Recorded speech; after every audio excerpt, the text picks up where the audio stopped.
Humanimalidade, pré-humano ou sub-humano.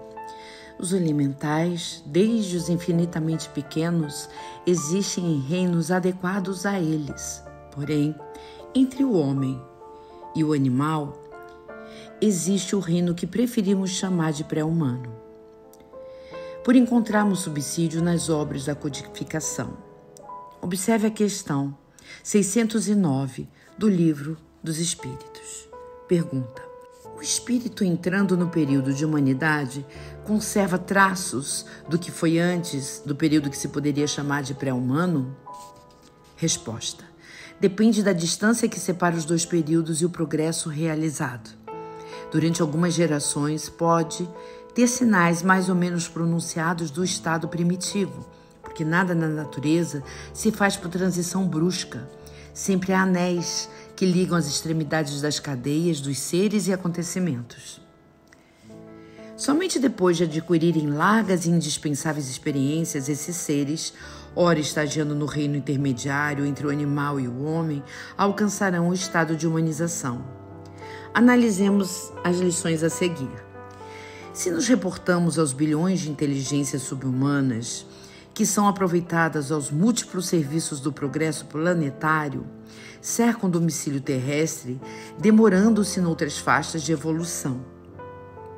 Mas tudo não se detém em crer somente no progresso incessante do espírito, embrião da matéria, e se desenvolvendo ao passar pelo exame severo do mineral, do vegetal e do animal, para chegar a uma animalidade, onde somente começa a se ensaiar a alma que se encarnará, orgulhosa de sua tarefa na humanidade.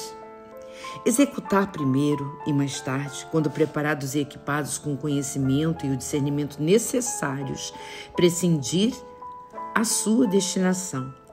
O processo de evolução requer experiências por todos os reinos da natureza, estágios preparatórios para a condição humana, quando o ser dotado de livre arbítrio jornadeará a caminho da angelitude.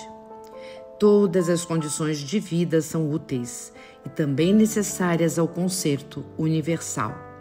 Da mesma forma que nenhuma ovelha se perderá do aprisco, conforme ensinava nosso amado Jesus. Todos alcançarão a perfeição, embora em diferentes ritmos, considerando os níveis de aprendizagem individuais.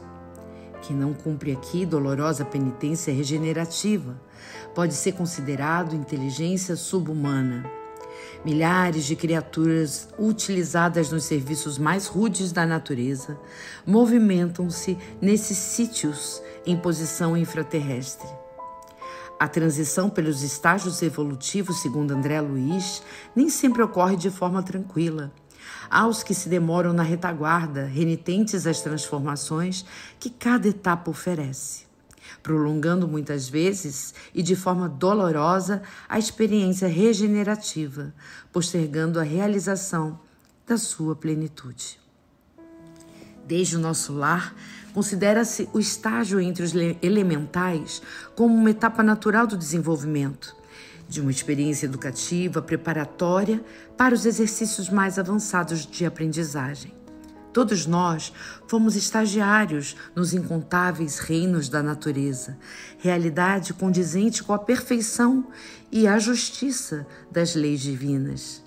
Seria contrário à lógica e ao bom senso admitirmos nossa origem e percurso evolutivo transitando pelos reinos da natureza até chegarmos ao reino nominal. O fato de reconhecermos nossas origens, a nossa herança como elementais, torna-nos menos sublimes e divinos? Se assim não fosse, certamente seríamos bem menores do que somos, já que não poderíamos aurir em outras fontes as experiências inerentes a cada reino. Conquanto não faça uso do termo elementais, André Luiz identifica-os em serviço de auxílio, como, por exemplo, quando Narcisa solicita os seus préstimos para a obtenção de recursos naturais e em outras situações ao longo de sua obra. Refere-se aqui à obra psicografada por Chico Xavier, chamada Nosso Lar.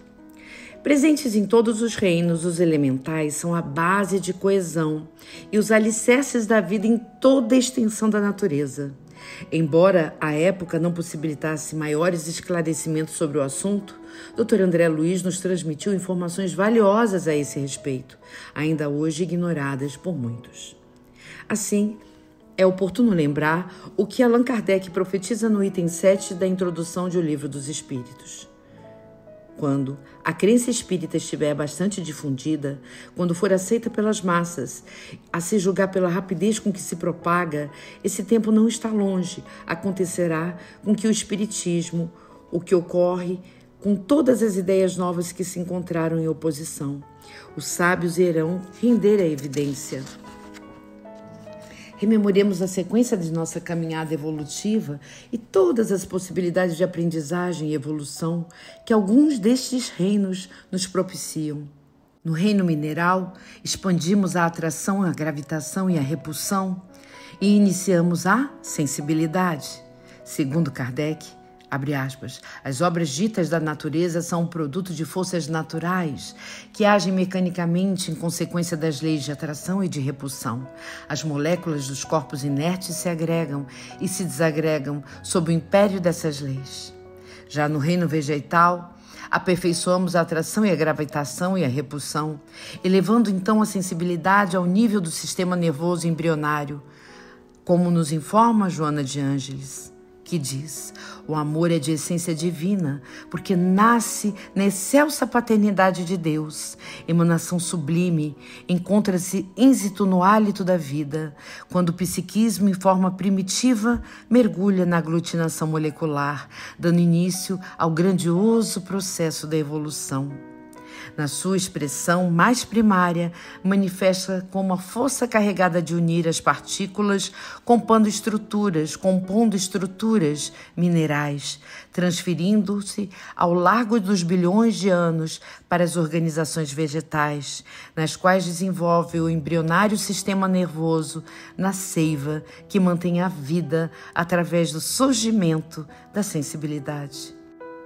E um novo processo que se desdobra por período multimilenar trabalha a estrutura vibratória da energia psíquica de que se constitui, facultando-lhe o desdobramento das sensações até o momento em que surge o instinto nas formas animais.